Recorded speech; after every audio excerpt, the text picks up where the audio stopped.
Well, it's that time. Episode 129, second week of July. Here we are. We waited. We waited to kind of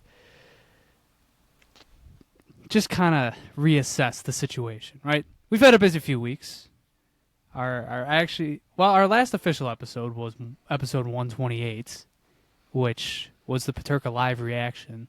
So I guess if you're just following along the episodic releases, it has been a little bit since we've talked. But obviously, the big draft live stream that we did, and then a quick live stream that we did the night before free agency, we've touched on some things, some topics. But once free agency started, it was definitely a good time to just back away. We always say it. The first week of July is the week everything happens. And once that's done, everybody goes to their cabins. The insiders go to their cabins, their cottages, and everybody calls it a season. It's Monday the 7th, and I can't remember what the last meaningful move was. It was probably Ehlers, right? Which was July 3rd. So we've had about no interesting things happening in the league for the past 4 days. And I'm not even complaining. I'm just saying that's the reality of the situation. And that just means that for the most part, the Buffalo Sabres offseason is done. Now, obviously,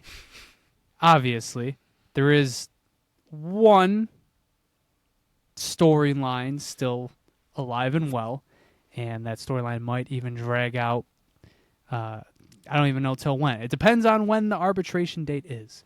But for the most part, the Buffalo Sabres offseason is probably 90% completed. So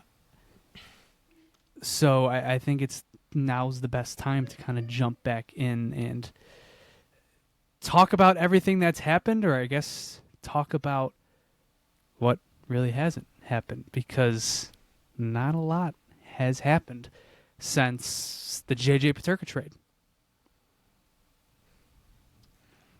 The silence in the rest of this chat right now just shows how much they didn't do.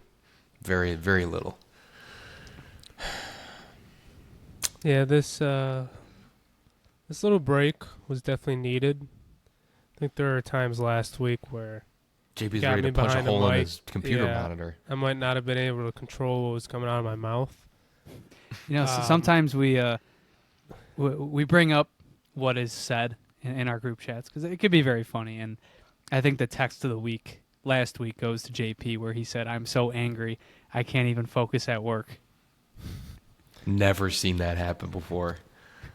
Yeah, last week. I just have to be like a fly on the wall as he's like air punching, stewing at his desk at his cubicle. Multiple different Excel spreadsheets up at once, can't even focus. He either had the most unproductive day or the most productive day. No in between. It was a rough week. It was a lot of ranting in my head. It was a little hard to concentrate at work sometimes. Not even joking. Yeah. Yeah, it's been frustrating. There's no doubt that I think I can speak for a majority of people to say that these last few weeks have been underwhelming, at least post-Peterka trade especially. It's not to cast a shadow or a cloud over the entire into the entirety of what's taken place the last 2 weeks, because we know we're going to talk about it. Not in a vacuum. I don't think any of their moves post-Peterka trade are actually bad, like whatsoever. I don't think there's a single move you look at aside from maybe the Jack Quinn re-signing where you go, that's a bad move. They should not have done that. Everything they have done I want to clarify, post JJ Peterka trade, they've been relatively positive moves. Marginally. Very marginally. But it's nothing. This is the frustrating part, because you can look at something as objective as the Justin Danforth signing and be like, that's cool. You know, and especially, you know, you move off of Sam Lafferty earlier that day. You trade Sam Lafferty, replace him with Justin Danforth. That's probably a full standings point right there, gaining the standings. The problem is that's the biggest friggin' move of the day, unless you're talking about Alex Lyon signing for 2 years. That's what is so. It's a double-edged sword, because it's like, okay, it's good, but that's all we got. And it feels like that's for the last 2 weeks. You've just been waiting for that. That Byram trade. That well, it's move, the Byram. Yeah, you know. I mean, it's what we're all waiting for, and there's still a good chance it happens. But you know, the fact that is still ongoing, like that's just another form of torture. We thought that was going to be done. Well, honestly, Jonah, maybe a month ago, while Jonah, the playoffs were still going on, we thought it could be done. Don't forget, we had to save that money in case of a potential offer sheet. So now that we've saved the money, we can now allocate it to the free agents. So what free agents are left? Oh God, Jeff Skinner. Jeff Skinner. Jeff Skinner. Do you think they wouldn't bring him back? No. No. I think we talked about. I think I brought this up and It makes. I think during draft It's funny night. how much it makes sense though, because they need a left winger to play in the top six, he and he hasn't fallen off right completely there. yet. They need to pay him. You could take him. They need to pay him $5 million. That So way, $9 has a million. higher. That way, his cap hits back to normal. It evens out. Exactly. It's their way of saying sorry. I don't know, man. It makes sense to me for some reason, but I don't think they'd do it. I mean, other than him, was Jack Roslovic still out there? Roslovic's still out there. I'd rather have Skinner Robbie than Fabry's Roslovic. still out there. He's a permanent infirmary patient, I think. You say you would. Roslovic as a player is fine, but is this team going to employ 27 right wingers? I mean, the only position that's more stacked than right wing right now is left hand defense, and don't worry, we'll get there. But it. No, I said I want Skinner back. Oh, I thought you said Roslovic. You'd be okay with. No, I said I'd rather take Jeff Skinner. Ah, It makes sense too. they won't. He's just not. They wouldn't do it. I think I said a few times this weekend, you know, when I was talking to people, you know, holiday weekend, I was saying, like, I'm honestly, you know, I'm very down. Admittedly, this is probably my low point of my fandom in a long time. But I've been saying, like, I'm at least waiting for the Byram trade to happen to have, you know, a final opinion on this offseason. Because I think it's been largely disappointing. But one move could change that. But like Jonah said, we thought this trade was literally going to be done at the very least like 2 or 3 weeks ago. And it's still dragging on. We're still getting shit rumors about it every single day. And it's getting you nowhere. I don't know what they're waiting for. Like I can't imagine anything is going to open up in the next 3 weeks while they wait for the arbitration hearing to start. It's a lot of blue, guys. That is a lot of blue. Don't look at the defense or the Ralph Kruger photo, though. For anybody just listening, Christian pulled up the J Fresh player card for Jeff Skinner. There is a lot of blue. The defensive war is basically a flat line. If it was a person, they'd be dead. That's his defensive war. He does not play defense, but that's okay. We don't need that right now. We have Michael Kessler. Well, what makes it so frustrating is that, you know, I prefaced this all by saying it's the second week of July. This is when we can not fully, obviously, but like for the most part, we can judge their off season. But you know, they could go and swing some out of the park, just slam dunk Byram trade. They could, if it's the Blues, they could go and get like Dylan Holloway, and it turns like a D grade off season into like an A, because they just nailed the top six. They upgraded on Peterka, got rid of Byram somehow. That's what it would be. But instead, you have that thought at the back of your mind, but then common sense starts talking to you, and you're like, well, what are the odds that that's going to happen at this point in time, especially given how they tend to target their trades. I mean, the Blues are pretty up against the cap, and Holloway is an RFA next year.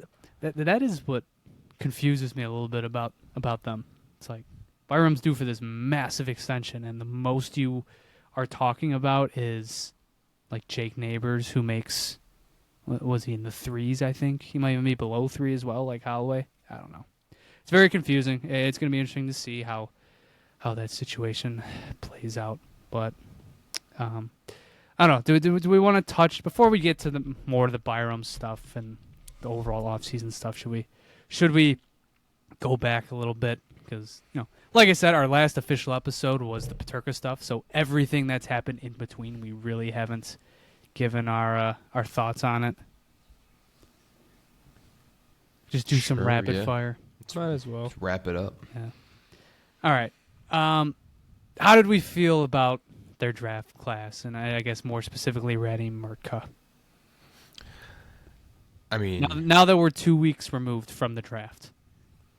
I mean, it's fine. It's kind of what I was expecting in that range anyway. But he's a pretty large project. You probably won't see him around for a couple years. Doesn't really move the needle now, which is why I guess is why so many people wanted to trade the first round pick. But picks don't really have as much value as people think, unless they're like a sweetener in a trade. But I think it's a solid pick. Obviously, the league is pretty dried up on right-handed defensemen, and we're just trying to acquire as many as we can right now. Wasn't like the first 2 or 3 picks, or like 4, weren't they all right-shot defensemen? It was him and I don't have the draft class pulled up right now. What was the second guy's name? It was something Owski. Bedkowski, that's right. Yeah. Some big defensemen. I know. I touched on this actually in our draft episode. I made a prediction. I'm like, guys. I said, I'm like, they are going to tell you that Murtka was the next best player on their draft list, and I do not believe them whatsoever. And I still don't, because that's exactly what Jerry Fortin said. And he also said something interesting in the post-draft presser, how they saw 5 to 6 top players in the class, and I think Murtka was like the 6th best, they said, or something along those lines. Basically, if you connect the dots, they would have passed on James Higgins for Randy Murtka. And that would have been very questionable. And it's like I said, I just don't believe that. I really do not believe how you could look at Murtka and be like, that is a top 6 player in this draft.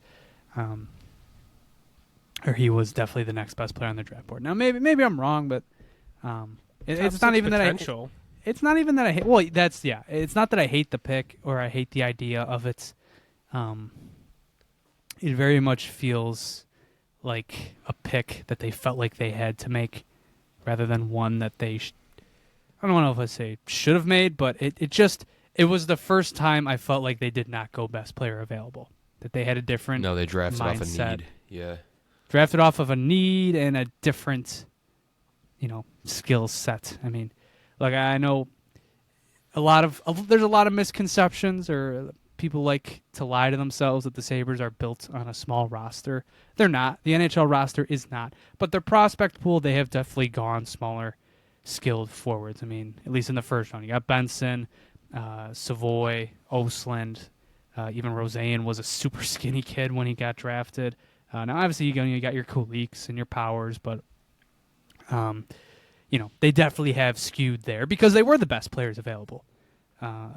So this draft felt like, I guess, regressing back to the mean, and it wasn't just the Murtka pick. They basically went size every single round. I don't think they drafted a player under like 6'2". You don't think that the league is trending that way though, with the way the Panthers have been winning, like back to back? It seems like it's such a copycat league, and I feel like we're in the middle of one of these transitions where they're going more towards I don't want to say like pre-lockout era hockey, but just more of a physical I think style game. It's just, I think It's recency bias. it's Foreign even recency admitted it. bias. That it's recency bias. Yeah. Or at Well, least it's also partially of it. the big guys, and not everybody, like Mertka has the Tyler Myers comparisons, but even Mertka's probably like a lot more skilled as a prospect than Tyler Myers was. Like it's kind of the Tage Thompson dilemma. Like everybody, when he came into the league, and you look at how Phil Housley used him, and you looked at how Ralph Kruger even wanted to use him. They want him to be this, power forward that would just live in front of the net. And obviously he is not that type of player. He's much more skilled, and the big guys can do what the little guys can now. So now it's just kind of, we went through that era of the small guys. The small skilled guys are better than the hulking, I don't know, simpletons, the guys that play the simple, heavy hockey. But Simpletons. now the now the big guys can do what the little guys can do. So I feel like you're seeing more of that. I mean, I'm pretty sure I saw that not a single defenseman under 6 foot got drafted this draft, which makes sense. I mean, you struggle to find small defensemen on contenders these days. It's been trending down over the past few seasons too. I think it was like 4 last year too. Yeah, I agree with it. You really can't have a Jacob Bryson on your roster. Your everyday lineup. Not every small guy's a Quinn Hughes or even a Lane Hudson. So not every guy's a glue guy like Jacob Bryson is. So just the fabric of the team. Overall, the draft class itself, I'd probably give it like I don't even know, like even a B- feels kind of wrong. I give it like a C+. It's not in love with the strategy they went. I understand why they did it. We'll revisit it in a few years. Yeah, I will wait to be proven wrong. I'll put it that way. Yeah, like I don't even know what my favorite. I feel like every class to this point, I've had a favorite draft pick. Like last year was probably Brody Zemer, or year before that, obviously Zach Benson. But even in the later rounds, going back to 2022, you had. I just lost the player I was thinking of. I've had favorite players though. That's the point. And I feel like this draft, I don't know who like my guy is here that I'm excited to watch. Yeah, the only other thing of note in the draft class is, we drafted 2 goalies. So it's like we have like 6 goalies in our pipeline now. That's including UPL, Levi, Ratzlaff, Lennon, and then the 2 goalies that we just drafted. So hopefully one of them works out, but it's like that's quite a few of them. Got to fill out the Jacksonville roster too, right? Well, and now I'm also too. Yeah. Well, I'm also the type of guy that's draft a goalie every year. You always draft one, 100%. And if you draft 2, okay, so be it. Just draft them with a picture. Like that's all I'm asking. Yeah, they had nothing. They had nothing on that guy. The one draft pick that the Sabres did not select was dealt. 2nd year in a row of a 2nd-round pick being traded on day 2 of the draft. Obviously, last year was for Beck Malenstein. This year, they traded their 39th overall pick with Connor Clifton for Connor Timmins and Isaac Bellevue of the Pittsburgh Penguins. What did we think about? Overall, I think we can kind of jump the gun on the perception. This Connor Timmins, is an upgrade on Connor Clifton. At least looks to be. I think that's pretty well documented. No, I agree with you there, but it's like the Peterka trade. It underwhelms me because it was either we didn't get something back that was better, which that's the Peterka trade. But for us in this one, it's like you had to give up another 2nd-round pick just to move up from Clifton to Timmins. You think about it this way, like once upon a time, Connor Clifton was the marquee addition of an offseason. Yep. And he had to be packaged with a 2nd-round pick just to upgrade on the 3rd pair. Remember that offseason we were putting him next to Darlene? We're like, we found him. We found our number one right-handed defenseman. There it is. I cringe at the thought every time I think of that 2023 summer. I'm just like, you're just constantly chasing it. Constantly, you're a year behind, and now you had to do a cap dump for your marquee edition. So that hurts. But Conor Timmins, it's a net positive. It is a net positive move in Yeah. terms of the roster today. However, second round picks have been a bit of a discussion recently, and it plays into the next situation that was well documented, and there was quite a bit of discourse around Jacob Bernard-Docker. He's not a Buffalo Sabre anymore. The Buffalo Sabres did not qualify him, and the following day in free agency, he would sign with the Detroit Red Wings. Yeah, that's pretty bad. So last time we talked, we didn't know whether or not they were just maybe working out an extension, which we thought the chances were pretty low because it would make no sense. His qualifying offer was dirt cheap. But, we held back. We reserved judgment until it happened. And not only did he sign elsewhere, he signed in the division. He signed for, $825K, I think it was, with the Detroit Red Wings. So, a right-hand defenseman acquired not even 5 months ago, gone for nothing. And basically another second-round pick gone because we all agreed that when that Cousins trade happened, that second-round pick that went with Cousins was to get a 24-year-old, young, cost-controlled defenseman in Bernard-Docker, who played well down the stretch and played well with Owen Power. Nonetheless. Yeah. I think it just frustrates me that they're just the asset mismanagement is this bad. Just throwing away, guys you got in trades. I feel like they just never have a plan. There's never a plan. And they say they'll have a plan, but, we all know how that goes.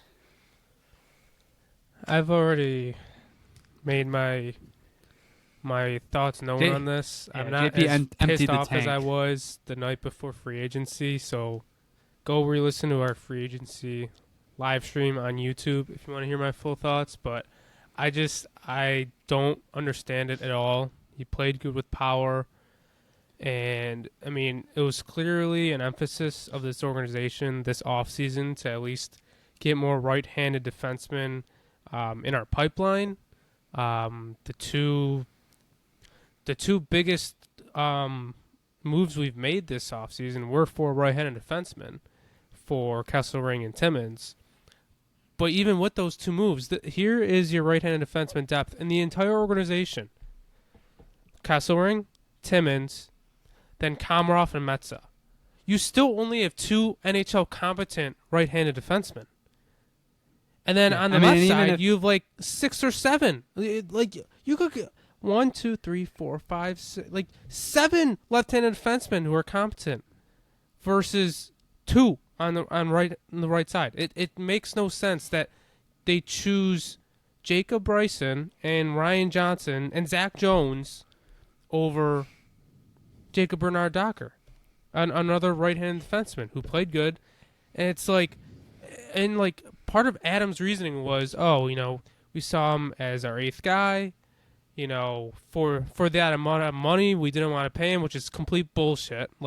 He's literally making less than Bryson and I think Ryan Johnson.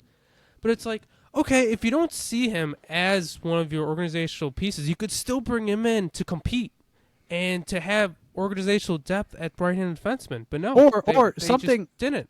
Something that we brought up the last time we talked. Look at what happened with Cody Glass in New Jersey. They were going to not qualify him. Then they heard there was a ton of interest around him. So they signed him to a new contract. So now they are totally... Now the power is back in their hands to just go and get an asset for him. Even if it's a 7th-round pick, they could flip Cody Glass for something. Mm-hmm. And I just don't see why there's any reason why Jacob Bernard-Docker, a former first-round pick, basically signed to league min, someone who can play up and down the lineup and is a good puck-moving defenseman. And just the fact you don't even qualify him, it just doesn't make any sense. And it's like, yes, we are definitely spending way too much time on a player that doesn't really impact the roster, but it's just so it just there's no logic behind it. There is no good there's no good reason that they did this. I'm talking about one legitimately good reason. There isn't one.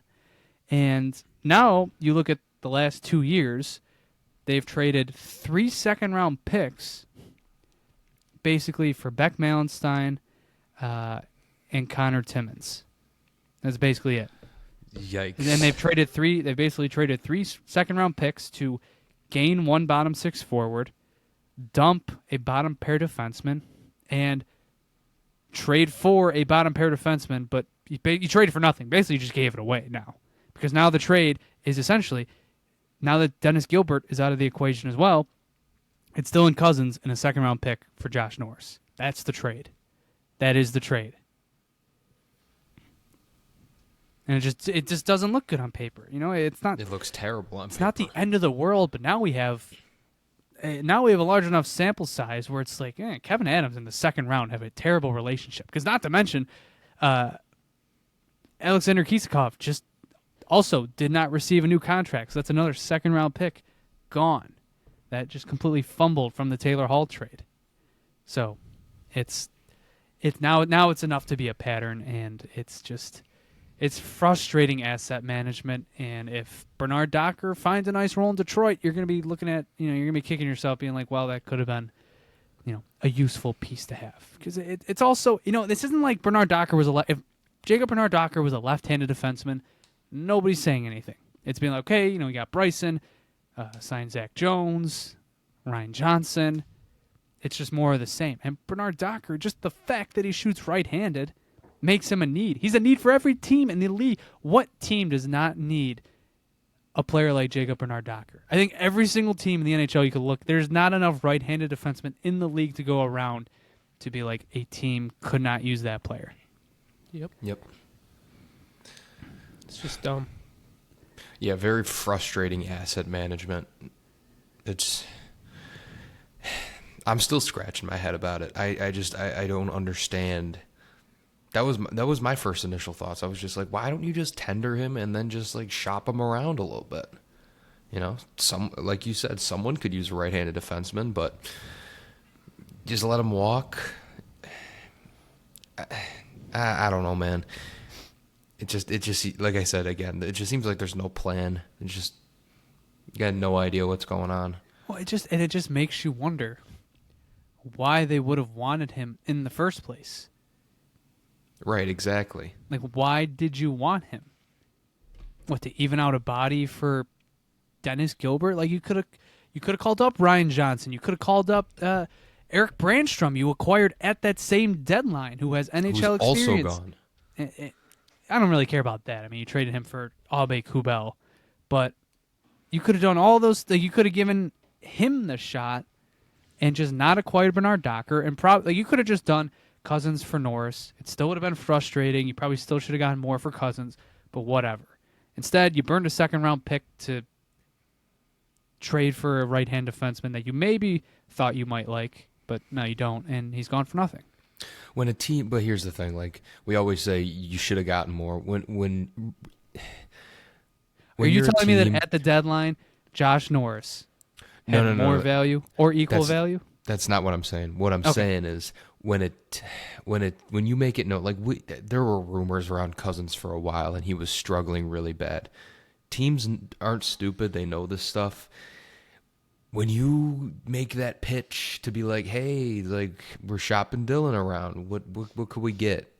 You're gonna get lowballed like crazy. Like nobody's overpaying for him. Nobody's running to you to overpay for him. You're never gonna win these trades. Well, especially when you corner yourself in a position when you're like, I want help now. Right. Because like it just goes back to the rumor that it seemed like them and Detroit were close on a trade, and there was no NHL-ready talent on the Red Wings roster besides a very fresh to the NHL Marco Kasper, which, they would have gotten killed by everybody for getting another 21-year-old into the lineup, but not to relitigate a conversation we've had multiple times. Obviously, I'm not a fan of how the Cousins trade has gone, but this was just another unnecessary wound that you opened up. Basically, it just makes it that much worse. And I'll say it is easy to micro manage and pin, like, needle these moves and poke holes in them and all this stuff because they suck. If they were winning, we wouldn't care. It's like, okay, you lost a second round pick for some BS. It's okay. We made a deep playoff run. Like, people would still be like, you should have maybe been a little more careful, but you win, a lot of the noise goes away and people just don't care. I mean, I don't want to compare them to the Bills, but the Bills haven't had the greatest, luck in certain drafts, and they just keep winning. So but it's like, just move on with your life. Move on to the next season. We're just kind of spinning our tires in every small little bad move that's made. It's always like, it's the end of the world. Well, yeah, you're spot on. I mean, like 14 years of everything makes a move like this that much more infuriating because it's like you can't even do the littlest of things correct. Like, I don't know why I wasn't more mad about it. I mean, maybe I'm just, to a point where I'm just like, it's pretty normal. But when the Bernard Docker thing happened, like, I don't get me wrong, I was a little bit upset. But there are people who are just, oh my God, like JP, they're ready to smash their laptop over their knee. I'm like, guys, it's just Jason Bernard Docker. We didn't lose Rasmus Dahlin. But I get it. There's frustration. There's, the idiocy doesn't end. And that's what people are most fed up with, I think. Just choosing Jacob Bryson and Ryan Johnson and Zach Jones over JBD, I think is just absolutely disgusting. I don't get it. Disgusting. Jacob Bryson's going to prove Power you wrong hasn't next played year. with anybody, like, other than Dahlin. He's never had, like, any chemistry with anybody. And he finally plays good with somebody, and that's just freaking throw him to the side. It's just dumb. Like, unless they still have chance to go get a right-handed defenseman who can make this lineup. Liljegren is out there. It could be a part of the Bowen Byram trade. Like, who knows? If they go get another right-handed defenseman, I'll stop my complaining about JBD. But if they don't, I'm just going to be baffled by them. I feel like even if they could get like a bona fide. Like, I'm not a fan of Rasmus Anderson. Like, I basically just think he's another Byram. But there's a guy, like, he's a top 4 defenseman. A flawed one, but he's a top 4 defenseman. And your number 4 right-handed depth, it's still Komarov or Zach Metsa. That's what it is, I agree.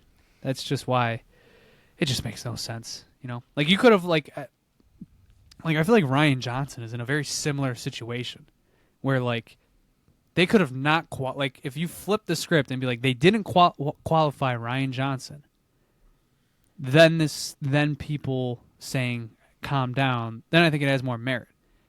Because, Ryan Johnson, former first-round pick, you could argue maybe wasn't given the most opportunity here right away.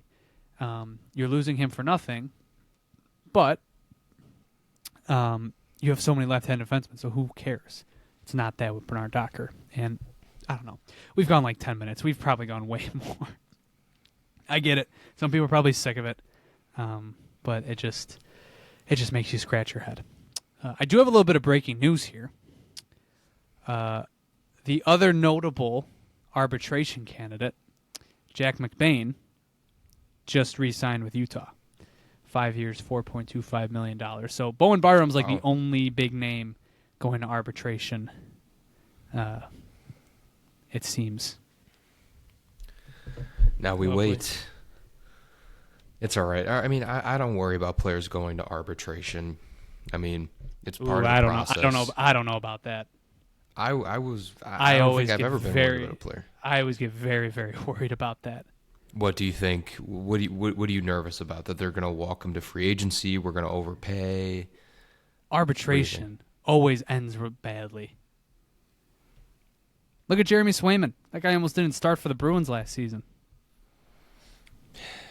I just feel like it doesn't actually get there that much. So Look, next time, that's why I'm not too worried about it right now. we'll do a TSR arbitration. JP will be the mediator, and I'll explain why Christian doesn't deserve what he thinks he deserves. Hey, And I'll litigate every single negative thing that he has done over the past 2 years. Broken equipment, forgetting equipment, making me cut stuff from the final episode. I'll just pin I'll make you cut something right now. Not being available for the next 2 weeks. That as well. Jonah, you're going out of town too. Don't say that to me. This was a planned vacation. God knows I need it. My point is that's how arbitration goes, though. My point is that's how arbitration goes. They have to tell every single negative thing. I mean, you should, like, MLB arbitrations are wild. I think NHL keeps like theirs pretty low key. MLB arbitration, there's some like crazy stories. I forget. I will also say that in arbitration, if anybody is wondering out there, because when we talk about stats, it is illegal to use microstats and like analytically driven material in arbitration. So basically, Bowen Byram has all the advantage here because he could just point at the piece of paper and be like, I had this many points, I had this many goals, this many assists. Why are you not paying me? And they can't be like, oh, you did. And they have to turn around and be like, the goals. No, they have to turn around and be like, you fell apart quicker than Jeff Skinner's career when you weren't next to Lyon. This is true, which is why if it doesn't go great, I mean, I wouldn't mind having him back next to Lyon, but it's just more of the same. Man, I don't even know. Like, if he stays after everything. He said he wants to stay. He just wants to get paid. Oh, I believe it. I mean, Friedman straight up said that, like, this isn't the Peterka situation where Peterka straight up asked out. Byram just wants to get paid, and if he thinks the best place to do that is in Buffalo, then he'll stay. Which, I respect that. It's not All my homies hate Alan Walsh. It's not like... God. I think he deserves to get booed when he comes back. Full stop. Peterka? Oh, yeah. Oh, yeah, Big time. absolutely. Full stop. Absolutely. I can't believe I was considering getting his jersey a year ago. Mm-hmm. I don't want to, like, cast him off as some villain, but... He was... Like, to not even entertain a contract. Like, exactly. Really? You didn't even want to entertain it? This you didn't team, even want to see what like, we could have given you. Like, we spent that whole draft night episode being like... Or not draft night. The whole Peterka trade episode being like, you did this to yourselves. Like, you walked him. You didn't give him the money when he probably deserved it. It's like, yeah, that's all true. But we all still... At that frame of mind, we thought Peterka was still maybe coming back. Like, he would be open to it. When we realized, if we found out that there was no going back before, I think that trade makes a bit more sense. And I just think, at this point in time, Peterka has just as much reason to receive a cold welcome back than like Eichel did. Absolutely. At the time. Yeah, 100%. Also, it's like it sets a bad precedent for other RFAs. Like, if you're a client of Alan Walsh, you basically, if you're a team-controlled asset and you're on a team that's not doing well, you basically ask him to go, do your dirty work for you and just, find a way to get out of there. That's why it sucks too. Like, I kind of wish they would have waited, just because when you trade him that early for a return that seems underwhelming, it gives the impression that you lost control of the situation. Peterka gave exactly what he wanted. Like, I understand why they did it. They wanted to secure the fact that they were getting a right-hand defenseman back right away. As soon because maybe they knew this Byram stuff was going to drag on. The market was soft. They weren't getting the returns they wanted, and they knew this was maybe headed towards an offer sheet or an arbitration case. So that's why they did Peterka when they did it. I understand that, but it goes back to not having a plan and not being ready with, the situation at hand and, one little wrinkle, one asshole decides not to play for your team and acts a bit more entitled than he probably should, then, you find yourself here. Yeah, that's the other thing. It's like he was able to take advantage of a vulnerable situation because he knows how this market is looked upon right now. He knows that it's a tough place. It's a tough draw to get people here. It's 14 years in a playoff drought, and he knew where the GM was at in his own line of work, in his own job security, because Kevin Adams wasn't going to try and get worse. And if you go out and you trade someone like Peterka, you're obviously going to look for comparable assets back, but he knew. It's like Alan Walsh knew. It's like you can't go out and you can't go out and be like, hey, I want to get out of here, and then you just be like, you can just be like, no, because if Peterka just sat there and didn't play, then you're in a way worse situation. So Kevin Adams was like, well, I can't have this dragging on into the season because this is probably make or break here. So I got to move him for something. I know that thought went through his head. Well, I kind of lost my train of thought for just like half a second, but I found it. I was just gonna say that maybe he was posturing and just doing GM talk, but he said the exit meeting with Peterka went well. So like something changed between the end of the season to the trade. I think it was two things. I think A, the Sabres wanted to bridge him, which was obviously going to piss him off.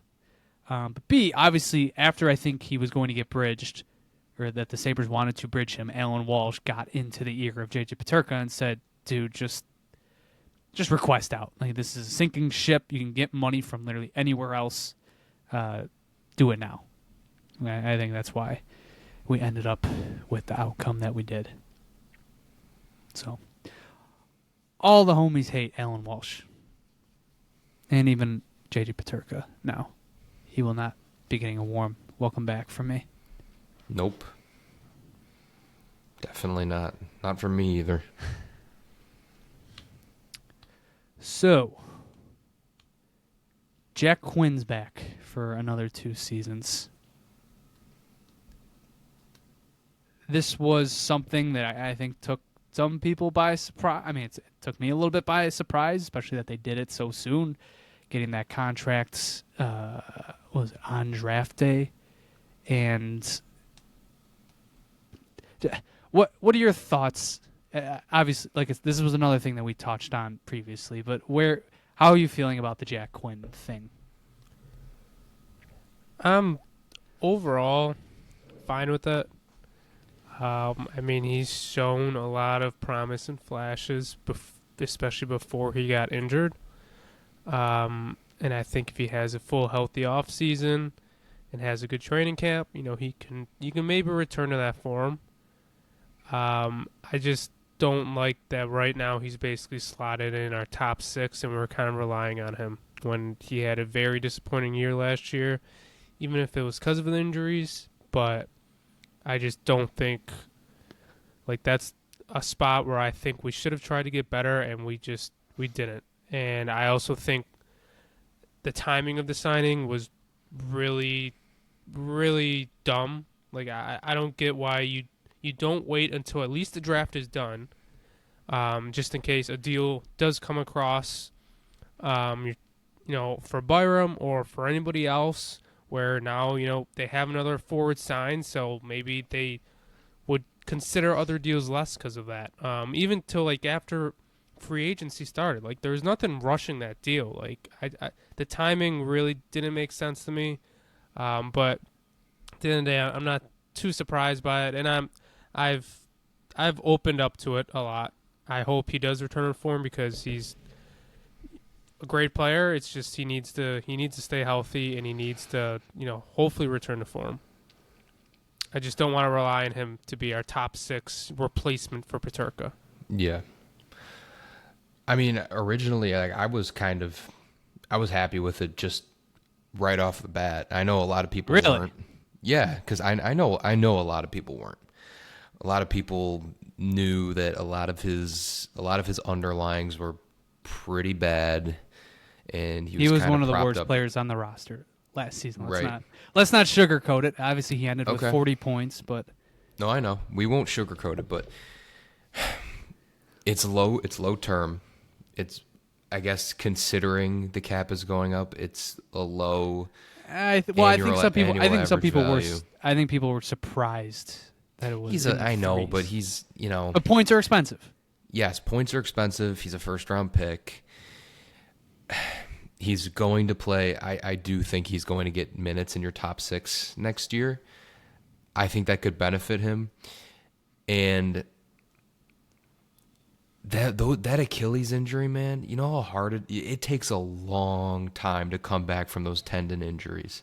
There's a good chance he wasn't at a full 100% last season. So this is going to be the most important season of his professional career coming up. I'm excited for it, but I can't say I don't have my doubts that he's going to be able to, put up an even bigger performance than he did, I guess, considering last season he got 40 points. I don't know, man. If he can get 50, is that a win? I think even that's a win. if he hits 40 again, but it just looks a lot more respectable in the process, like he's not falling over himself while doing it.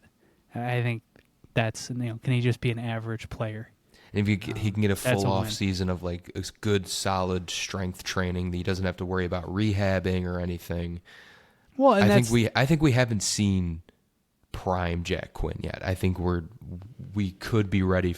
This could be the season he really does emerge as a talented player on this roster. I think we all definitely hope so. He's definitely got his doubters out there.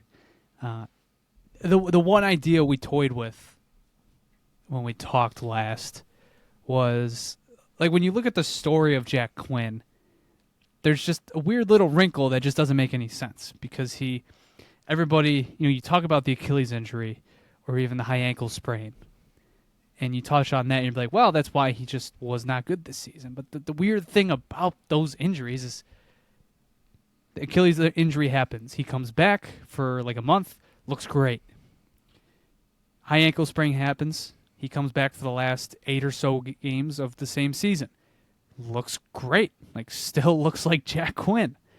And then this past summer happens. He comes into this year. He's a train wreck. Like, he's making bad plays. He looks slow. His NHL Edge speed stats were down. His speed bursts were down. Everything just looked worse. And it's like, well, why didn't this happen last season? 2 times when he came back. Like, there was always that weird little wrinkle. And so it just makes you wonder, well, they were obviously pretty displeased with how his conditioning was during the summer. Did he just take the offseason off? Did he empty the tank to rehab and just got sick of it and took it easy for the summer? He might have. Like, that's the more optimistic route to take. Otherwise, you don't really know. You don't really know why his play decreased so much when he came back initially. The play seemingly was back to normal, and he looked better. He looked better than his rookie season. So you hope it's not like a false positive. And maybe, just maybe, one Lindy Ruff boot camp can get him More back push-ups. up to speed. More push-ups, more sit-ups. I would all that good assume stuff. he was just trying to rest, and then he fell behind in his off-season training, and it caught up to him. That's what I would assume. Mm-hmm. So obviously, like you said, he had to do a lot of rehab, and then he came back, played a few games, got hurt again, came back, played a few games. Like, he probably did need a rest. Rest his lower body, but Which is why I'm worried about Owen Power. yeah. The thing that's so weird about, like, Quinn, and I'm even gonna throw Samuelson into this too, is I feel like those are the 2 players that we know that the organization hasn't been too pleased by, partially because of the off-season training, partially because not staying healthy, and in Samuelson's case, obviously, the Tage situation. And I'm just surprised they're bringing both of them back when it was pretty obvious they were not too pleased with how they acted in the past year. I was expecting, honestly, at least one of them to be gone, and that's kind of why I thought Quinn was going to be gone, because he was clearly the front of the strength and conditioning complaints for Kevin. At least that's who we're assuming. And then obviously, Samuelson, everybody That was knows a cult. what Samuelson's there. weird because that was a culture thing. Yeah. I mean, you even had, Tage Thompson kind of relitigating the whole New Jersey response thing on a podcast a few weeks ago. And, everybody basically agrees, if you go back and you look at that play, if you remember, Jason Zucker said he didn't see it. Yuri Kulik is a rookie. Owen Power's not a guy that you want fighting. Samuelson's the guy that everybody looks at and says, well, he should have done something. And it wasn't just that incident. There was the Detroit Red Wings game late in the season where they got blown out, but the game ended in a line brawl. And, Tage Thompson got into it. Zach Benson got into it. And once again, Mattias Samuelsson is just kind of floating around, grabbing some guys, but not really doing anything. It's weird because it does seem like he is going to return next season. It would be very surprising if they ended up trading him. At this point, yeah. Hopefully those cultural kinks are worked out. You would have hoped that would have been an unwritten rule to begin with. But, if you have to learn a lesson along the way, I guess hopefully almost having your star player concussed severely will wake you up pretty quick. Yeah. I meant to mention this when we were talking about Quinn, but the one thing that does worry me is, he's, at the end of the day, he's got a really good shot. He's not, the best play driver. He's not like a great forecheck or anything. He's more of a finesse player. It does worry me that he's probably slotted in to play with Norris right now, who is not exactly a good puck distributor. So I don't know if that's going to be the best combination. No, I'm hoping Jason Zucker's in there. If anything, that's doomsday scenario too. And I love Jason Zucker. Don't get me wrong. It's just you got to be better. You gotta. He said it himself. Hope is a shitty strategy. So if you're hoping on him to fill the need of a top 6 guy right now, I don't know, man. Well, and now that Quinn's back, and Josh Doan was the main piece of a JJ Peterka trade, and then they go out and sign Justin Danforth in free agency, who is a pretty good fourth liner. You now have Tage Thompson, Alex Tuck, Jack Quinn, Josh Doan, Justin Danforth. That's 5 right wingers on the roster, and I don't think I'm forgetting one. That's 5 right wingers. And I'm a little confused what their plan is there, because I feel like all of those guys are everyday NHL players, in their minds. Got Thompson, got Tuck, Jack Quinn. They probably want to give the chance. He might be on that second line, and hey, maybe he starts on the left wing. And then you got Doan, you got Danforth. But then it's like Quinn's starting on the wing, that's fine.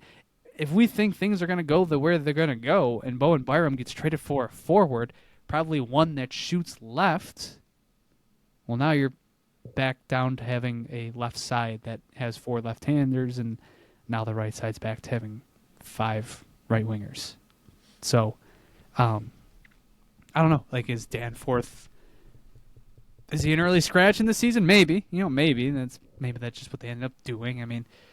Sam Lafferty was very quickly a healthy scratch, a month into the season. So maybe they go the same route with Danforth. But I'm a little confused on how they're going to make that work. But I guess we'll see. I hope they eventually move Thompson back to center. He's got to be that complete player if he's going to be the face of this franchise, other than Dahlin.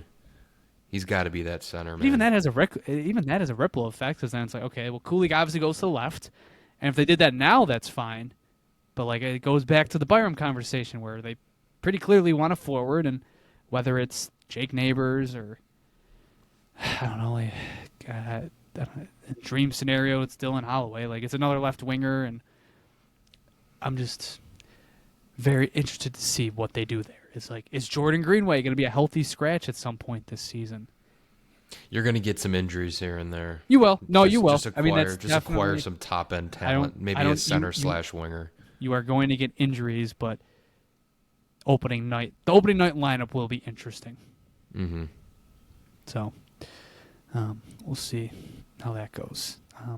I guess, jumping ahead to free agency, Sam Lafferty, no longer on the Buffalo Sabres roster, 6th round pick from the Chicago Blackhawks for him. I'm surprised they got an asset. Mm-hmm. Man, opening night, we will meet at the former Sam Lafferty respect poll, and we will have a moment of silence. He got a banner, man. I cannot believe he got a banner. That's incredible. I was eating a slice of pizza at a game, and that's when I took that picture. I just looked over. I'm like, the fuck? It's like the bald man's up there?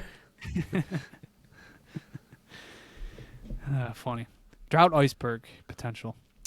And then I guess we get to arguably probably their biggest signing of the offseason, Alex Lyon. 2-year deal, $1.8 million per season. Is he on your opening night roster? Yes. 100%. 100%? I don't think Levi starts the year in Buffalo. I don't think they make that I don't care how good his training camp is. I just don't think they do that again. I really don't. I think his training camp performance definitely impacts what they do there. I feel like they just given him so many opportunities, and at this point, I feel like it's just better if he just start him in Rochester. Don't force him into the lineup. UPL, it is what it is with that guy, but as long as Alex Lyon isn't shitting the bed like when he's in net, I don't think we're going to see Levi much. I have no clue. I'd probably lean Thanks. towards Lions. I would lean towards Lions. These are the answers we're looking it. for, folks. But I wonder could what these see them guys think. giving I Levi another got chance. no idea. Your guys is as good as mine. All the listeners out there, they're just like, what are you coming? What are you asking me for? I wonder what's What? going to happen. It's like, what the fuck are you looking at me for? I don't know. You think I know? In the whole offseason, we were saying, it's going to be UPL and Levi. Like, I Well, even don't they see what were other saying chance that. they have. And now they brought someone else in, which it's fine to me, but I don't know. I could definitely see Levi making a push for the roster, and then at that point, I don't know what you do, because I don't think Lyon is a guy that you could slip through to the AHL. No, I mean, if you couldn't, especially with the goalie market, with what it was this offseason, I mean, basically had what? Gibson went to Detroit. Jake Allen re-signed for 5 years in New Jersey. At $1.8 million a year. That dude needs to fire his agent right now. He could have signed somewhere for like 1 year, $5 million.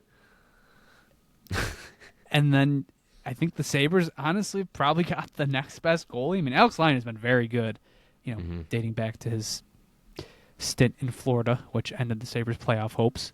But he was a big part of getting that dynasty up and off the ground and into the playoffs. But then last 2 years in Detroit, he was very, very solid.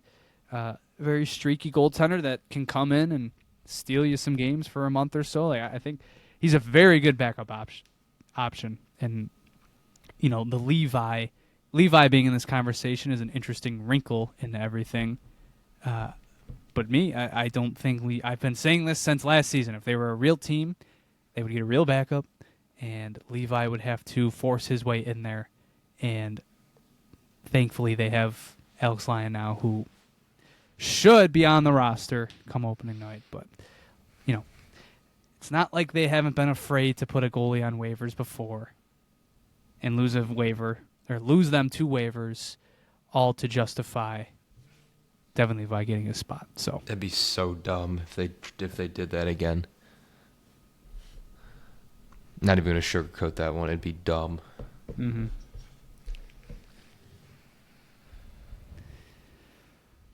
All right. Other housekeeping. Tyson Kozak, 3-year deal. What was it, $700K? Very cheap extension that can really only help them. Love Tyson Kozak. Mm-hmm. Ryan Johnson basically just re-signing his entry-level deal. He got a 3-year deal for, I think, $900K.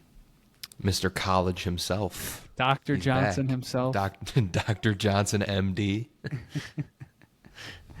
And then Zach Jones, who has played some games for the New York Rangers over the past few seasons, also signed to a 1-year, 2-way deal.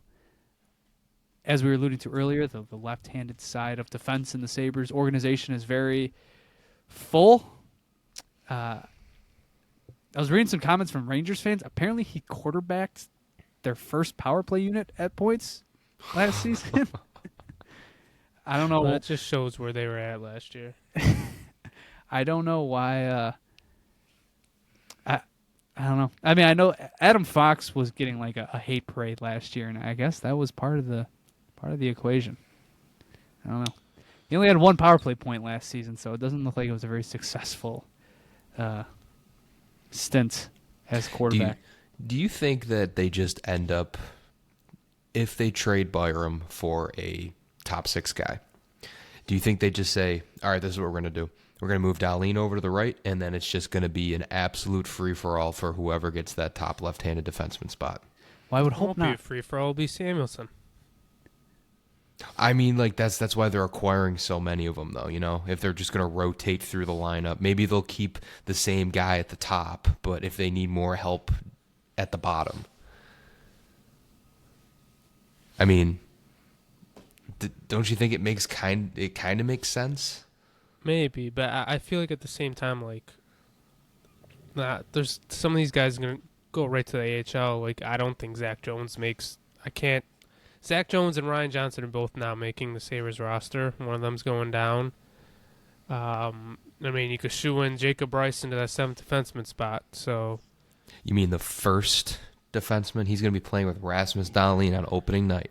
It just like you're one Michael Kesselring, Connor Timmins block shot away from having one right-handed defenseman, and like it could be like Connor Timmins could be your only right-hand defenseman at one point during the season. Like even if Kesselring is out for like a game for like maintenance, like what is that lineup gonna look like?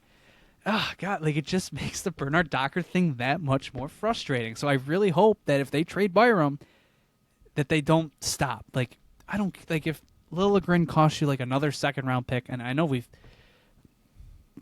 took some time to really 4 straight 2nd-round picks. to like 4 straight 2nd-round picks gone. Like I know that wouldn't be the best, but I don't know. Like you just might have to do it because otherwise, you're handcuffing yourself. Otherwise, I don't know. I mean, I guess that's kind of where we're at now. I mean, the overall outlook of the team. I mean, when you look at this roster, I mean, I'll pull up for anybody that's watching on YouTube or even on audio platforms. If you're watching, I mean, the last mock lineup that we put together after free agency was done, this was July 3rd, and nothing has happened since then. It's not a very encouraging lineup. Like, it's not the most fun. I mean, your top line is still Benson, it's still Kulik, and it's Tage Thompson, and then Jason Zucker, Josh Norris, Alex Tuck is your second line, and your third line is Jack Quinn, Ryan McLeod, Josh Doan. Fourth line, Greenway, Krebs, and Danforth. Melenstein, Kozak, your extras, and then your defense as of now is still Dahlin, and then it's Byram, and then Owen Power, Michael Kesselring, and Samuelson, Timmins, Bryson, and Johnson as your extras. It just, I don't know, man.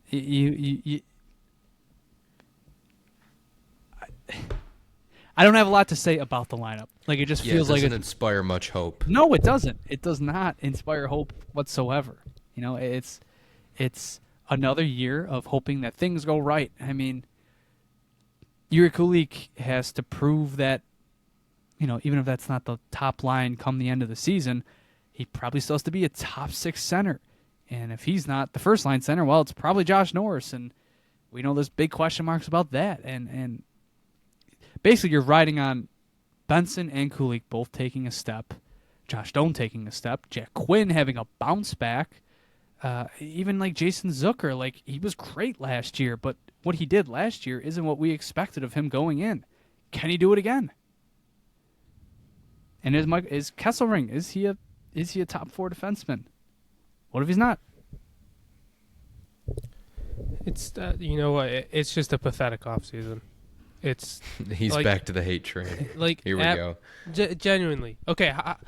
We missed the playoffs by 12 points last year. Did we get anywhere close to 12 points better this offseason? No. It's They pathetic. they rearranged the entire roster. So the forward group is worse. The defense is on paper better. It's a wash. We've said it so many times. You're rearranging deck chairs on the Titanic. Exactly what I was going to say. It's a wash of an offseason at best. At best, it's a wash of an offseason. You did not get better. Your defense got better, but your offense probably got worse. You traded away your second best point scorer on your team for more defense, and you didn't replace him. Like it's a pathetic offseason. For the third or fourth year in a row, they're banking on internal growth to bring this team to the playoffs. They're banking on Benson becoming more of a point producer. They're banking on Kulich having another, breakout type season. They're banking on Quinn coming back. They're banking on Norris staying healthy, and hopefully he can find his footing back in the NHL. They're banking on Doan hopefully being, making another step. They're banking on Kesselring trying to be a top 4 defenseman. They're banking on a power comeback because obviously he kind of had a sophomore slump and he's coming off an injury.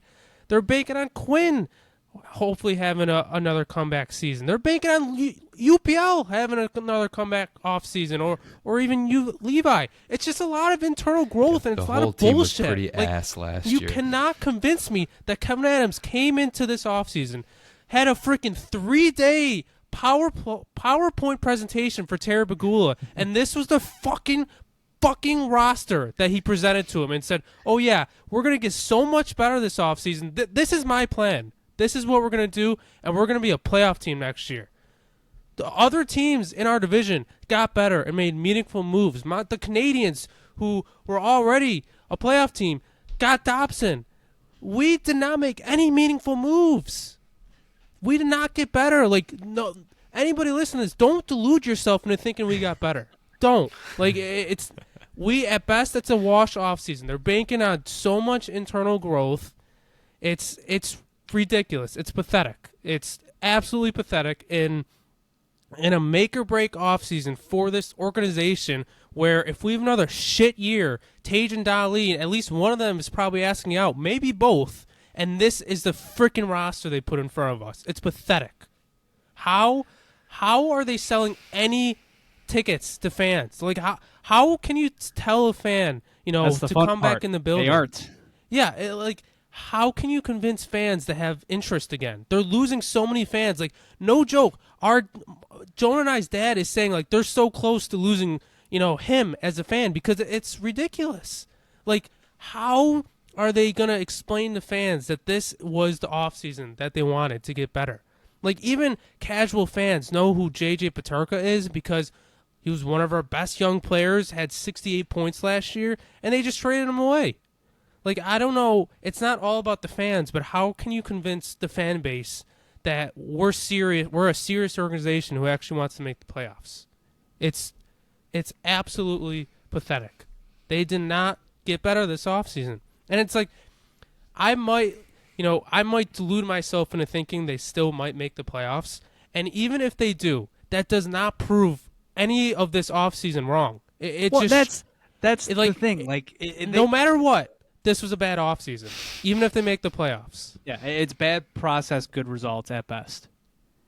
It's there's the crash out.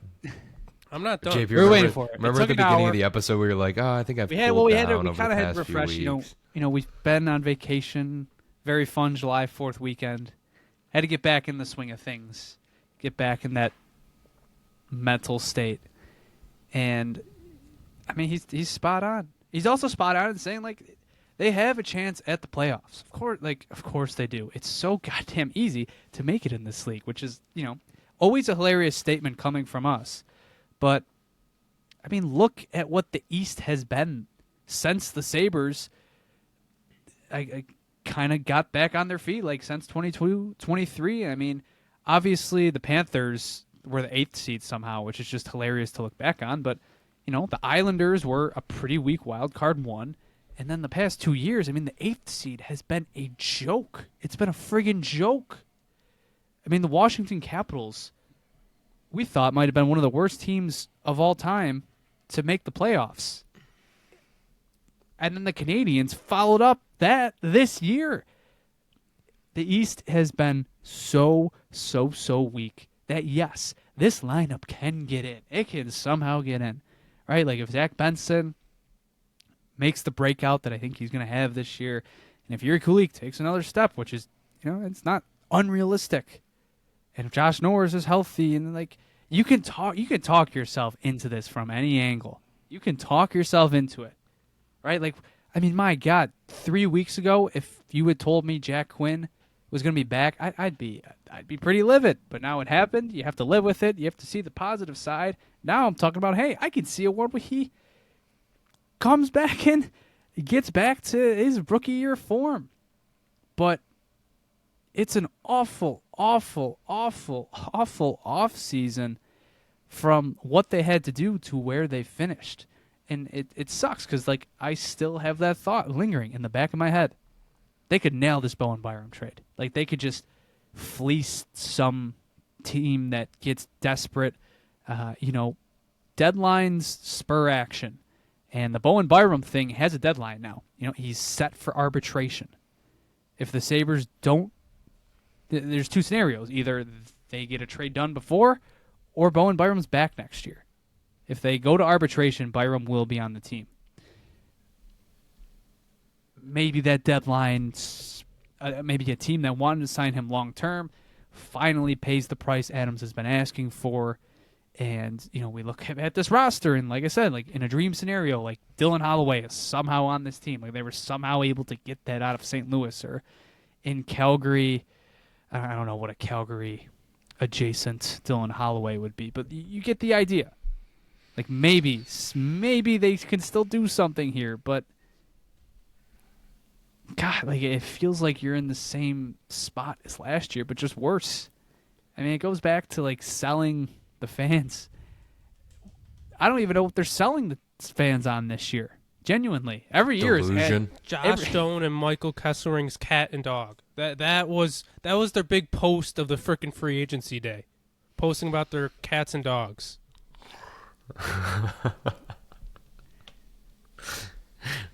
So one of you guys is being super positive, the other one's being completely negative. No, I'm this just is very. I don't know how you took away. To listen to. I don't know how you can come away with what I just said and act like it was a positive. It's just a more like I'm getting myself into the headspace I'm going to get in when we get to September and training camp, but then they're going to do something like stumble out of the gate, or like they're a flawed team. They're going to be a flawed team, and it's going to frustrate the hell out of you because it didn't have to be this way.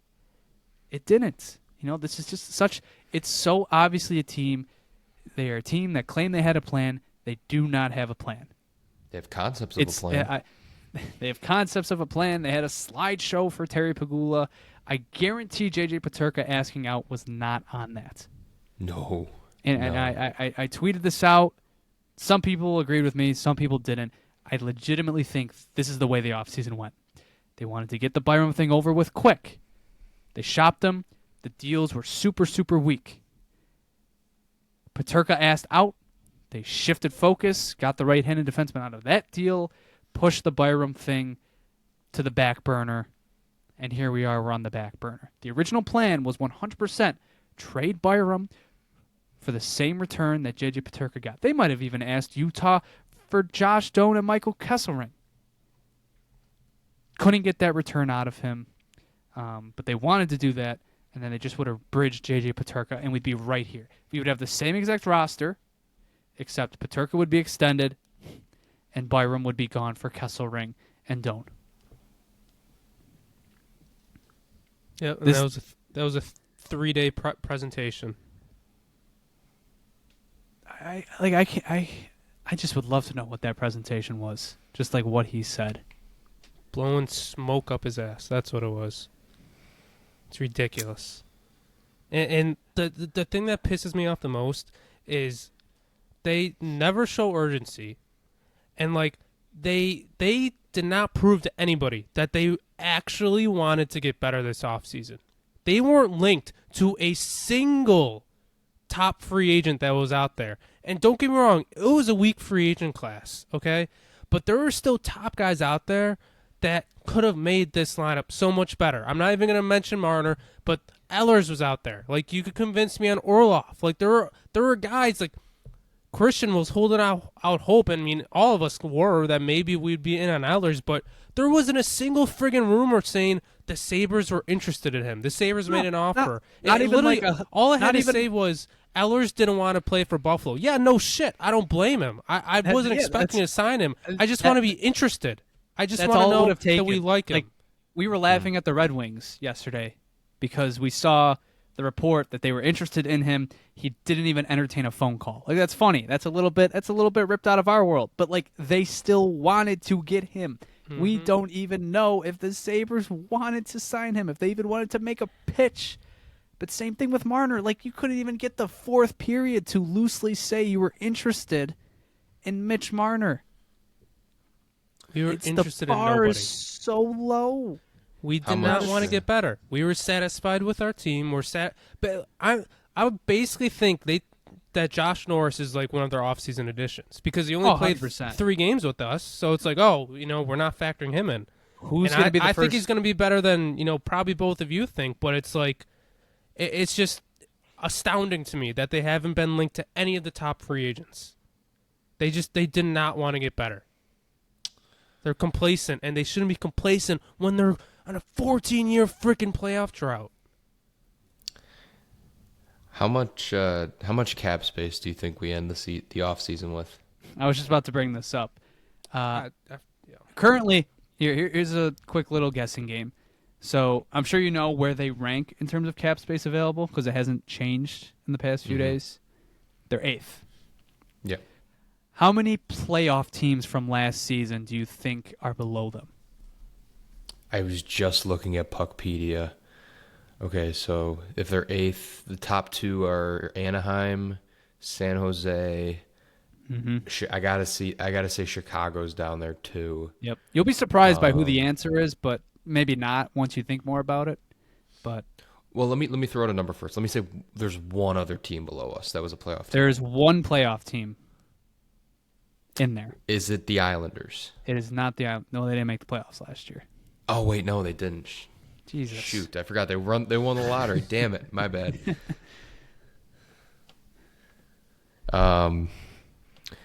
Blackhawks, Sharks, Ducks, some other bottom feeder Western Conference teams. Oh, are the Penguins below us? Penguins are below. Okay, that's another one. Playoff team that has less cap space than us. Is it the Senators? No, the Senators have spent more. The team that admitted there's going to be an internal cap next year has spent more than the Buffalo Sabres. At least they're honest with their fans. This is true. Who's a wild card team? Is it No, it's not the Blues. The Blues are up against the cap. You know what? I can tell just the Wild? The way you thought, because you said wild card team. You think this is gonna be like a bottom of the wild card race team. It was the Winnipeg Jets. They have $20 million in cap. The President's Trophy winners. They have $19 million in cap space. Have the most cap. But if you think about it, they just lost Ehlers. I think they still have to. They're probably saving money for Perfetti and Velarde. Sandberg, I know, is going to arbitration. So, they make a little bit of sense. But that's it. They're the one playoff team. Yes, it was the President's Trophy winners, but they also just lost one of their highest paid players. if Nikolai Ehlers has another year left on his deal, they have more money spent than the Sabres. That's it. The Calgary Flames, the Pittsburgh Penguins, the Columbus Blue Jackets, the Winnipeg Jets, Chicago, San Jose, Anaheim. Those are the only teams below the Sabres. And what is a common theme amongst most of them? They're all not trying to win now, and the Buffalo Sabres are trying to win now. And then you have your GM and management staff look you in the face and be like, oh, we don't really worry about spending to the cap. If we really need to, we will. It's like, hey, dumbass, it's a numbers game. It's actually amazing. Kevin Adams admitted that Byram was one of their main reasons for saving money when he easily he just dug himself a hole. He eliminated the offer sheet possibility. You could have just said he could have just left it at we're saving money for Byram. But he said, no, we want to eliminate, we want to be able to match an offer sheet. Well, you just took an offer sheet off the table. So what's the excuse now? I mean, even if they trade Byram for if Jake Neighbors, for example, is the only player coming back, and then if they go out and get Timothy Liljegren, they're still going to have $10 million left in cap space. I could be wrong with the math. It'll be around 8. It'll be the same as last season. I think it's going to end up around 6 or 7 because they still got Timmins and Levi, which will probably account for $3 million maybe. That's true. And then if Byram were to re-sign, it would probably be 6.5. So there's, that's actually a decent amount of it. But if they trade him, we're probably trading him for a guy or guys who aren't going to be paid as much. So you're going to have cap space open. It's just, and then what the excuse will be? Team would spend to the cap. Well, you know what the excuse will be, because you're going to see it now, because the cap's going up so much. There are going to be a lot of teams under the cap ceiling, and a lot of it is, there's so much money to spend, and there's not enough players to spend it on, and that will be their excuse, even though it should not be. There's no reason they couldn't have done what San Jose just did with Dmitry Orlov and sign him to another $6.5 million contract. Mm-hmm. There's nothing that would have prevented them from doing that. It's not how we operate around here, Jonah. And I've seen the argument out there, and I've also thought this myself, that part of the reason we're not always close to the cap is because we got Tage on a bargain deal. McLeod we probably got for maybe a little cheaper. We've made some decent deals with our own guys, but it's any competent organization would use that money that they didn't spend to go get another good player. Oh, exactly. There's other deals around the league that teams get at bargains, and then they're like, oh great, we got more money to go get Mitch Marner or to go get another good player. They don't just friggin' sit on it and then make excuses to their fans and lie to them. Alex Tuch has the best. He might have the best contract in the NHL dating back to the moment he signed it. Well, maybe not dating back to the moment he signed it, but the past 3 years maybe. A top 6 forward who averages about 30 goals a season, making $4.75. Just extend him now. Unbelievable. Please. Just give him $9 million. Well, I'm not even saying that. I'm saying this contract is going to end this season, and not one of these years did you take advantage of that. Not one. Not one. Tage Thompson and Alex Tuch cost you less than $12 million together, and you did nothing with that. Nothing.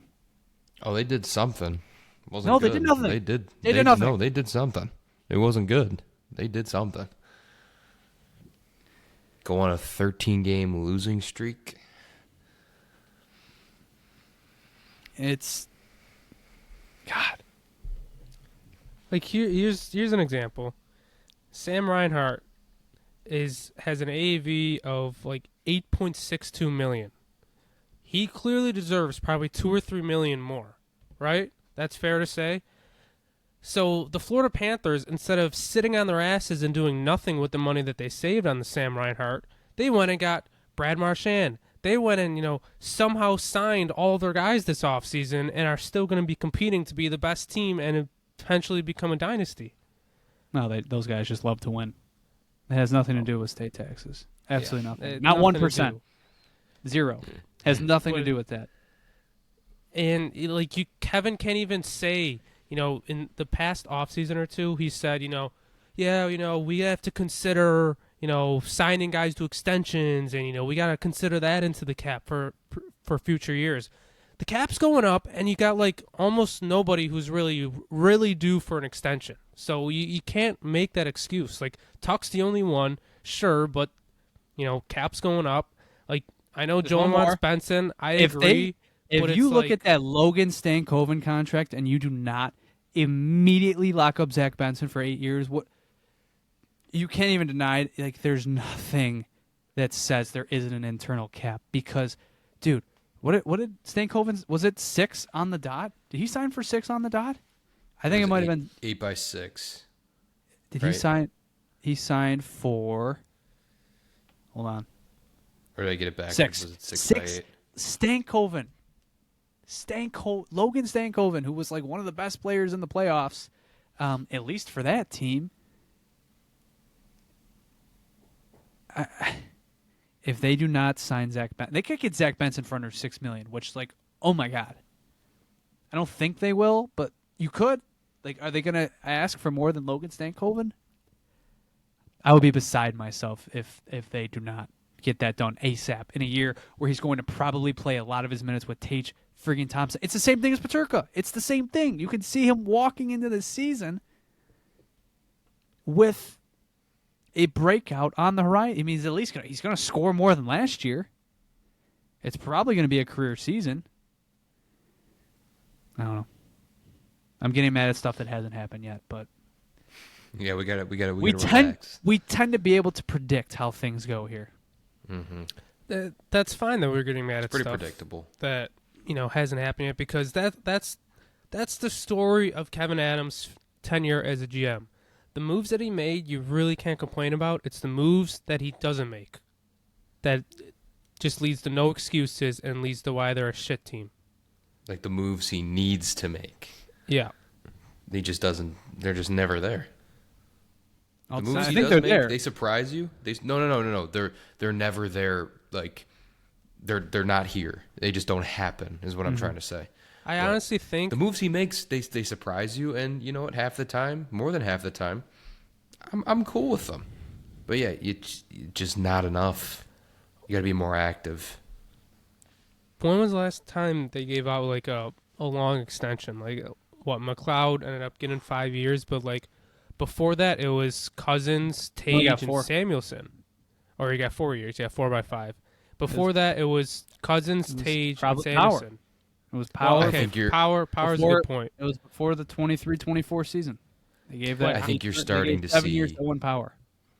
I'm just saying. I think they realized that Samuelson and Cousins did not work out for them, so now they're scared away. They're scared away from signing another long-term. It's literally it's Lano and Ehrhoff all over again.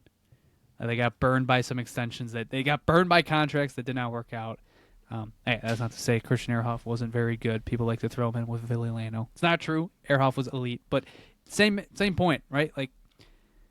Terry Pegula spent a ton of money on Ville Lano, Christian Ehrhoff. It did not lead to playoff success, so he's like, screw it, we're not doing that anymore. Now here we are. They were handing out extensions to everybody, and it worked out beautifully for Tage Thompson. It worked out badly for Matthias Samuelsson, and it worked out below average. You're never going to bat 100, 1,000. You're never going to bat 1,000. You just got to understand that. That was one of the hallmarks of Adams to that point, that he was the guy that, they were trying to emulate the Bruins. They were trying to emulate the Tampa Bay Lightning. They wanted to get ahead, take chances, and now they do not have a plan. They don't have a plan. They do not have a plan. They don't know what to do. They're just hoping stuff works. They're hoping that they're just...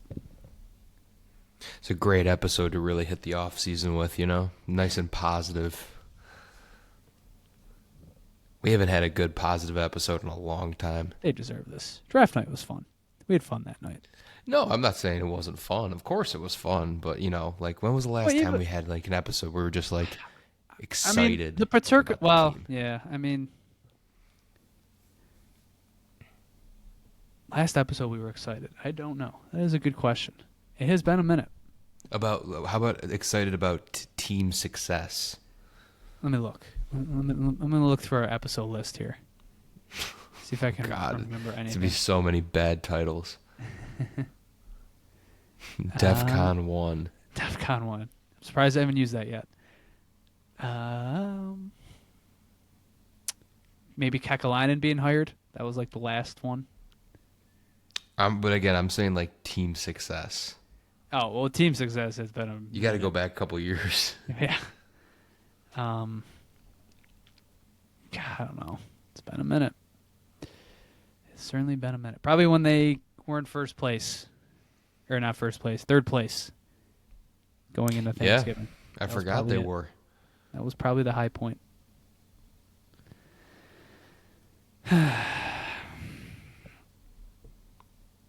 We're going to get back there, guys. Don't worry. Hey, what's our concernometer right now? Probably an 8. Or probably a 7. I'll say 7. Yeah, probably say an 8. God. I was being sarcastic. I thought this would be 10s across the board. What are we doing here? I just want to stay positive. Give it like a 9.99999 and then wait for the Byram trade to break. It's like hand sanitizer kills 99.99% of germs. Man. Well, we'll be waiting for the Byram trade. I know it's going to happen when I'm on vacation, dude. Do we think it gets traded? It always does. Yes. Yes. Yes. Too much smoke. I hope so. But I want to put it past him if he doesn't. What if they keep him? Because if they keep him, we know what the roster is going into opening night. I mean, I won't be too upset. The defense would look fine. It would look good. It's just the forward group would just be so lackluster.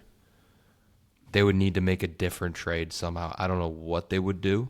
I don't think they would. I don't know for who. I don't know for what. They have no trade chips. I know. You can't trade the 26th first. You're down a second-round pick. I mean, I guess if you want to throw your 2027 first in there, but does that even have any value?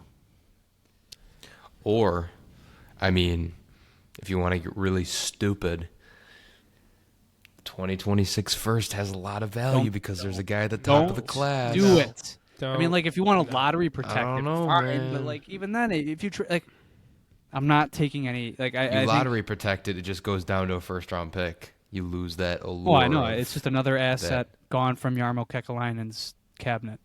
Like I'm not doing that. There's no reason to do that. No. The worst thing you can do now is just keep trying to, I don't know, put a Band-Aid on a. I'm forgetting bullet the hole. analogy. Yeah, like a bullet hole. Yeah, sure. You can't keep throwing away first and seconds like that. If you want to trade a third for Liljegren, sure, do that. I don't think it should be a first. I think I said at some point earlier this episode that if it's a second, fine. But I changed my mind. No first or second round picks traded from here on out until Jarmo Kekalainen is GM of the Sabres. That's where I'm at. Okay. We'll sit with that. Okay. You know what wasn't on your docket and maybe might have pissed me off the most of anything? Some PR blunders, I'm guessing. Well, hey, the Sabres have made some huge moves to their staff this offseason. They've done absolutely shit to the coaching staff, but they fired their strength and conditioning coach, and they fired the producer of their game day cast. So because some people in the front office think it's been too negative. 14-year playoff drought. Here's the thing, though. What the hell do you mean? Whoa! How are you possibly going to defend this? I'm not going to defend this, but I was listening to WGR and they had Rob Ray on and they made mention of this, and he said that he had a conversation with the guy and it was all goodwill, and Rob Ray said, and I quote, "Everybody's got a shelf life in this business. you know, you never know when the end is. I mean, shit, he was talking about maybe hanging him up soon. I mean, obviously he's not going to get let go, but I think there's a little more to it than just. Well, what is it? It's all goodwill. Like what such thing is there as a good firing? There's never such thing as a good firing. So is it budgetary? Did they fire the producer because they're running out of money? I don't know. And like, I love Rob Ray, but like, of course he's gonna say that. That's just the information I wanted to relay. It's either he got fired for the what. So who was the source then? Like, who's telling the Buffalo News that he was fired because people thought they was too critical? Yeah, like I feel like it would just be that guy. If that quote didn't come out and, producer changed, like, okay, like, fine. But it's the fact that somehow it got leaked. Like, I don't think someone would make that up, that people in the Sabres front office think that our broadcast has been too negative, which I gotta be honest, I don't think they've been negative at all. I mean, respect to Marty and Duffer. I love them. They're some of the most positive guys like in the Sabres fan base, and I don't understand how. I think if how are people negative? The only guy who's like, I guess, negative is like Rob Ray, but even that's what I was gonna say. But like, he never says anything. He's just like over the years he's gotten like, you can hear the groans in his voice. More disgusted. Like when Utah, or when they scored on their own net against Utah, and Rob Ray's just in like, you can hear the disgust in his voice. And he's like, remember he was like screaming at like the rest of us at his television. Give him the puck. Yeah, he was like giving them the puck, and then they scored on their own net. Mm-hmm. Like, that's as like negative as it's gotten. Yeah, it's just like, if that's true, then you got a bunch of snowflakes in our front office. Like, well, what do you expect? What the hell do you expect? We're at a 14-year playoff drought. The fans hate you.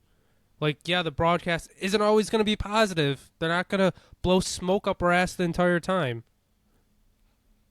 We watch all 82, and I've never once been like, man, I can't believe Brian Duff said that, or I can't believe Marty was talking about, like...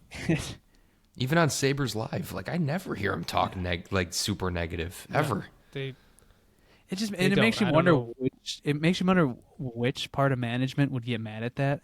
Mm-hmm. 'Cause, like, Kevin Adams goes to most of the games. It's like he's not watching the TV broadcast. Could it possibly be somebody watching the games from Boca? Maybe. From Boca. I don't know. And we didn't even get to, like... we didn't touch on the fact that, like, it's so dumb to get mad at, but they didn't live stream a press conference with the general manager. God. Or, I'm sorry, it wasn't a press conference. It was a friggin' media scrum. It was a media scrum. Which is and new that's why they said. It has never been the case. The free agency has always been a press conference. Day one or day two, the GM sits down, answers questions. Kevin Adams met with the media for like 15 minutes while standing up before a prospect practice. And we couldn't even listen to it live in 2025. Yeah, Sal Capaccio was live tweeting during it. Well, not about it, but he was just saying we're gonna carry the audio afterwards because we couldn't set up to get it live quick enough or something like that. It's just, oh my God, this might be the worst 3-week stretch. But again, it's like you think about this. You think about this stuff like the producer getting fired and like this media scrum stuff, and it's like, for an organization, if you look at what the Panthers have done just in the playoffs and stuff, it's like, if you saw that over this offseason, if you're a fan of that team, I wouldn't give two fucking shits who's running the producing show. You can fire whoever you want. I don't care that I didn't hear a 15-minute media scrum because the team is winning and we just keep losing. And that's why all these little things, it's like death by 1,000 cuts.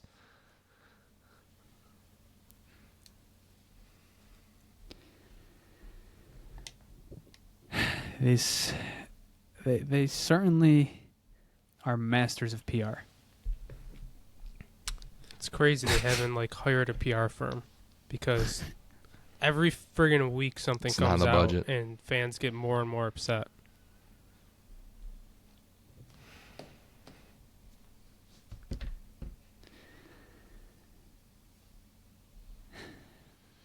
So Ryan McLeod got extended. That was good. It was nice to win one for once. Good deal. Good deal. Let's end on a positive. Ryan McLeod got an extension. He's going to be around for the next few years. Your second line center. Yes. The second line center of the Buffalo Sabres.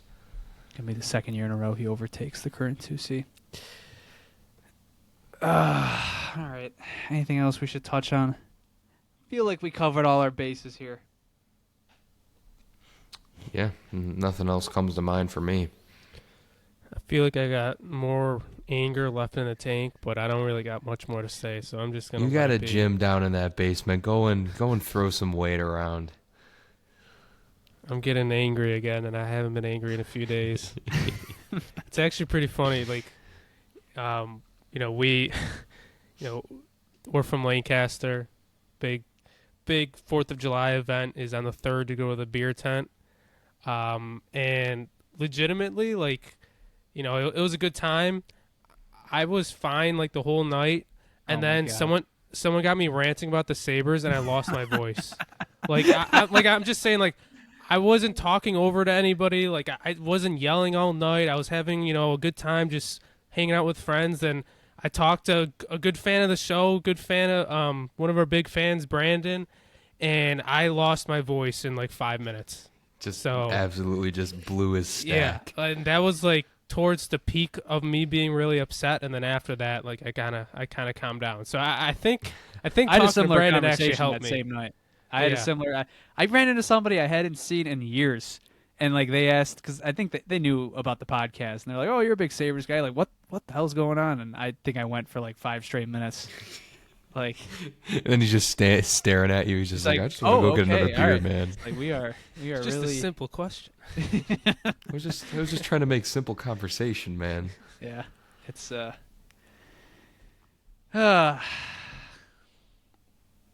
it sucks like not to be excited, This is I'm not excited now, but when the season rolls around, I'll have a little bit in me at the beginning of the year, and then they'll quickly stomp it out. I agree. By the I'll time probably get Thanksgiving excited rolls once it around. gets close. But Yeah, I always definitely, do. There's always is. I need this break. 100%. I need the Byram trade to happen, so then I have like a month or two where I just don't have to think about the Sabres. Can I just get closure on the offseason? Because it's like now it's like there's this annoying little threat. Like I know we dunked on them a lot, but there's this one annoying little thread that like we can make us look stupid, and it's not that I'm afraid of looking stupid. I just want to know.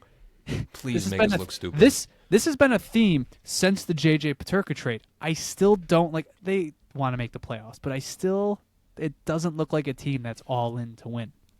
It's like I still don't know which direction they really want to go. And I feel like it's still they want to have a foot in both worlds. They want to compete for playoffs. But if they're in the McKenna race, then so be it. There's one team in the whole league that wants to be bad next year. It's the Penguins. It is. They want to pass the torch again. They want to go from Lemieux to Crosby to McKenna. I hope it doesn't happen. I hope they get their heads stomped on. Crosby carries them to a 20th They've had it too good finish. for too long. I think it's awesome that Terry Bagula can spend some money on some college players with Gavin McKenna, but can't really spend money on NHL players. And there's a good chance Gavin McKenna will be making more money than like Beck Malenstein next year. Thanks to Terry Bagula. So, hey, get him in the NIL pipeline. money. Get him in the pipeline. I guess so. And so it begins. Plan B. Eminem offseason part 2. Eminem We are offseason ready. was pretty freaking disappointing. Eminem offseason 2. Electric Boogaloo. All right, I think we've gone long enough here. Anything else left to touch on, or should we sign off? Maybe we should throw some like trivia into our next episodes. Make it a little more fun for us. We'll see what next time we're on. Yeah. I don't even know Yeah. the next time we'll Never. record. I'm throwing all this We're equipment done. out This as is soon actually as this it. is over. This is it for us. We're done. We're throwing in. I've had enough. Throwing in the towel. All right. Yeah, like I said, folks, don't know when we'll be on next. You know, hopefully, if this Byram thing resolves itself, like we'll obviously talk about that. But otherwise, we'll see. We'll see. Take it day by day, week by week. Definitely slows down this time of year. Although, according Yes, to the it does. insiders, the trade market's supposed to heat up this week. You don't not know gonna shit. happen. It's not going to happen. Alan Walsh said Ugh. there's going to be trades this week. Oh, Who the hell's okay, interviewing him? All right, Alan. Alan Walsh biting the curb in 4K. Oh, my God. That guy, I've had more than enough with that guy. With the whole, even with like, I dunk on Leafs fans too, and I hate them. But like, even the Mitch Marner stuff, like, that guy he's just insufferable. You give your guys his like his contract AAV as their jersey number and stuff. You're like, get out of here, dude. He's like the what's the guy in baseball? He's the big agent for all of them. Was the big agent for Juan Soto. Oh, Scott Boras? Yeah, he's like He's not like Boras. he's I was Boras is thinking of the legit. one Alan for- Walsh has like a handful of clients. well, that's fair, but I feel like same intentions. Oh yeah. Well, I mean, it's his job. It's like a big He's big supposed to wig. make his clients money. Yeah. It's like a big wig agent, like Drew Rosenthal in the NFL. I think it's Drew Rosenthal. Yeah. Yeah. Well, annoying. They all Had enough of it. I don't want to hear any more. I don't need rumors coming out of that guy's mouth. I'd rather hear from Kevin Weeks. I don't like his rumors as it is either. It's a bunch of horse shit. Now I'm getting pissed. Let's wrap this up. getting pissed at this. Not the Sabres. I know. You're getting pissed It's at. just it annoys. Alan It just Walsh. annoys me. It annoys me. I get that these agents got to make them money. It's the ones that are like vocal and are out there that are very I know, annoying. like, dude, like Alan, you don't need your own podcast, man. Like, nobody's listening. Nobody's listening to that. Nobody's listening to you. God. All right. On that note, if you want to follow us on Twitter, you can follow us at the Sabre Report, also on Instagram, TikTok, and YouTube, and at the Sabre Report. If you listen to this on YouTube, thank you very much for listening. Be sure to like, share, and subscribe. Tell us what you thought down in the comments below. We covered a lot of topics. Would love to hear your input on all of them, especially some of we were very down on this offseason. If you're up on this offseason, if you think it was good, tell us why. Would love to hear what some other fans are thinking, especially if they're in a positive headspace. As always, go give our friends over at the Buffalo Sports Talk podcast a listen. They're in off-season mode as well. But stay tuned. Also, I think we have our yearly BST trivia, our Buffalo Sports trivia episode coming up. People don't know what that is. Usually, Christian and I compete against Ryan Hagan and Max Molino of the Buffalo Sports Talk podcast in a Buffalo Trivia Jeopardy put together by JP to see who knows the most amount of Buffalo sports knowledge. TSR coming to defend its title. If you want a flashback to last year, the Bills podcast guys did not know which year the Bills were founded. Yep. And they also made up a first-round draft pick. They A top made 10, up- they not made even up a just a person. first-round draft pick, a top 10 pick in Bills history. They committed a Taro Tujimoto and made up a player as an answer. It was incredible.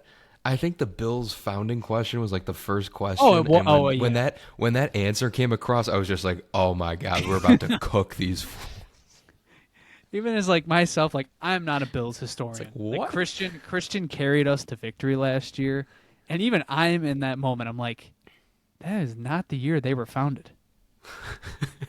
So, And he's also, anyway, we're all around the same age, but Hagen's the oldest guy.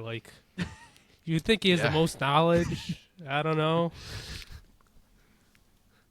and he was like, "Well, I was trying to I mixed it up with the year they merged with the NFL." It's like, dude, that is. Did they merge with the NFL in '63? I I think. think he said '63, right? Let Let me see. When did the I'm Buffalo... almost certain that was his answer, though. Just I think it was 63 too. Yeah, I think it was. Okay. Well, I but, guess like- I can understand that kind of mix-up. Or no, they No. looks like they merged in 1970. I thought it was 1970. I just didn't want to I sound don't know. dumb. I think that's what it was. I think he named a year they won the AFL. Yeah, because it would have been the first Super Bowl. So it would have been like, well, actually, no, because there was like a couple Super Bowls before they merged. Because it was the NFL Championship. It was the World Championship or something for a while. I don't know. Very funny moment. Our Jeopardy episodes. I mean, stay tuned for. We'll have ours this summer. We'll bring back Derek. He always puts a good one together for us to compete in. I got to defend my title. So stay tuned for that. We still got off-season content planned. I plan on bringing back the Sabres versus the Atlantic series. So can't wait for that to get killed by every single fan base in the division, especially Habs fans again. That should We be want fun. all the smoke. Yes, we do. So stay tuned. We got stuff planned this summer. But until then, until next time, thank you very much for listening. We'll see you next time. And as always, keep the faith. Go Sabres. Go Sabres. Go Sabres.